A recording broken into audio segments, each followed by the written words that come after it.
Hi hello నమస్తే welcome to my channel. ఈరోజు మీకు నేను మోమోస్ చేసి చూపిస్తున్నాను. మైదాతో కాదండి, గోధుమ పిండితో చేసి చూపిస్తున్నాను. మీరు ట్రై చేయండి, చాలా బాగుంటుంది. తక్కువ ఇంగ్రీడియంట్స్తోని తొందరగా అయ్యేటట్టు చేసి చూపిస్తున్నాను. మీరు వెజిటబుల్స్ అన్నీ కట్ చేసి ఉంచుకుంటే మీకు 15 మినిట్స్లోని స్టఫ్ రెడీ అయిపోతుంది, 10 మినిట్స్లో మోమోస్ రెడీ అయిపోతుంది. సరేనా? దీనికి ఏం కావాలంటే క్యాబేజీ, క్యాప్సికమ్, క్యారెట్, పచ్చిమిరపకాయలు, స్ప్రింగ్ ఆనియన్స్, అల్లం వెల్లుల్లి పేస్ట్, ఉప్పు, అంతే. అవసరమైతే గ్రీన్ పీస్ వేసుకోండి. ఫస్ట్ ఒక స్పూన్ ఆయిల్, ఎక్కువ ఆయిల్ పట్టదు. దాంట్లో మన స్ప్రింగ్ ఆనియన్స్ స్టార్టింగ్లో ఉంటుంది కదా, చిన్న వైట్గా ఆనియన్స్, అది కట్ చేసుకుంటాం. అల్లం వెల్లుల్లి పేస్ట్ వేసేస్తాం అన్నమాట.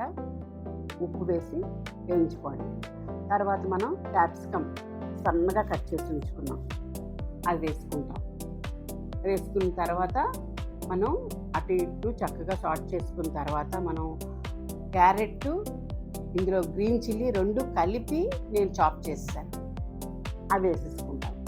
వేరేగా దీనికి కారం వేయనవసరం లేదు. కొంచెం పెప్పర్ పౌడర్, గరం మసాలా వేసుకుంటే కొంచెం బాగుంటుంది. గరం మసాలా వేసుకుంటే స్మెల్ బాగుంటుంది.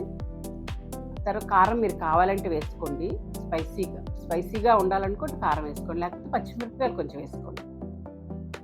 వేగిపోయింది కదా, మూత పెట్టేసుకుంటాం. మూత పెట్టి తీసిన తర్వాత మనం కొంచెం క్యాప్సికమ్, ఒక క్యాప్సికమ్ 2 క్యాప్సికమ్ ఇష్టం. కూరగాయలు మన ఇష్టమే, అది మన నచ్చినట్లు మనకు ఎంత కావాలంటే అంత వేసుకోండి. క్యాప్సికమ్ వేసిన తర్వాత కాసేపు మూత పెట్టి తీసిన తర్వాత చూడండి, కొంచెం అంటే అంతా కొంచెం క్రంచీగా ఉండాలి. ఈ ప్రాసెస్ అంతా ఒక 15 మినిట్స్లో అయిపోవాలి. కొంచెం ఒక స్పూన్ సోయా సాస్ వేస్తాను. వేసిన తర్వాత బాగా కలుపుకోవాలన్నమాట. కలిపిన తర్వాత మనం స్ప్రింగ్ ఆనియన్స్ కట్ చేసి ఉంచాం కదా, పైనుండి గ్రీన్ పార్ట్, మళ్ళీ కొత్తిమీర, ఈ 2 కలిపి వేసి బాగా కలుపుకుంటాం. బాగా కలిపి ఒక పక్కన పెట్టుకుంటాం. పెప్పర్, గరం మసాలా పౌడర్ కూడా వేసి కలిపేసి పక్కన పెట్టుకుంటాం. మీ కారం, ఉప్పు అది మీరు చూసుకోండి, తగినంత వేసుకోండి. ఎందుకంటే కూరగాయలు మనకు ఎంత నచ్చితే అంత వేస్తాం కదా, దానికి తగ్గట్టుగా వేసుకోవాలన్నమాట కారం, ఉప్పు. దీనికి మెజర్మెంట్స్ అంటూ మనం ఇలాగే చేయాలని లేదు, మీరు చూసుకోండి అంతే.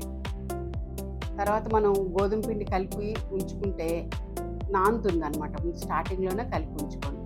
అది చల్లగయ్యేటప్పటికి మనం ఈ పూరీలు, చిన్న పూరీలా చేసుకుని, మనకి లోపల కర్రీ రెడీ అయిపోతుంది కదా, చల్లగా కూడా అయిపోతుంది. రెడీ అయిపోయింది కాబట్టి చల్లగా అయిపోయింది.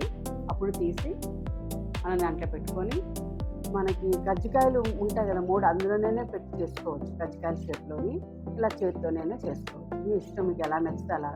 మనకి మెయిన్ లోపల మన స్టఫింగ్ పెట్టుకొని రెడీ చేసుకోవడం మెయిన్. అది ఉంటే చాలు. స్టీమ్ చేసుకుంటాం అనమాట. 10 మినిట్స్ మనకి ఇడ్లీ ఉంటుంది కదా, అందులో పెట్టుకొని స్టీమ్ చేసేసుకోవడమే. చాలా 10 మినిట్స్లో మీకు ఒక 6-7, మన సైజ్ పెద్ద సైజ్ అయితే ఒక 8 అయ్యాయి. నాకు చిన్నవి అయితే ఇంకా ఎక్కువ అవుతాయి. ఓన్లీ 10 మినిట్స్ చూడండి, రెడీ అయిపోయింది. హాట్ అండ్ స్వీట్ సాస్తో ఎంజాయ్ చేయండి, చాలా బాగుంటుంది. ట్రై చేయండి, పిల్లలకి చేసి పెట్టండి. పెద్దలకి ఎవరికైనా మంచిదే. ఓకేనా? Bye. Thank you for watching.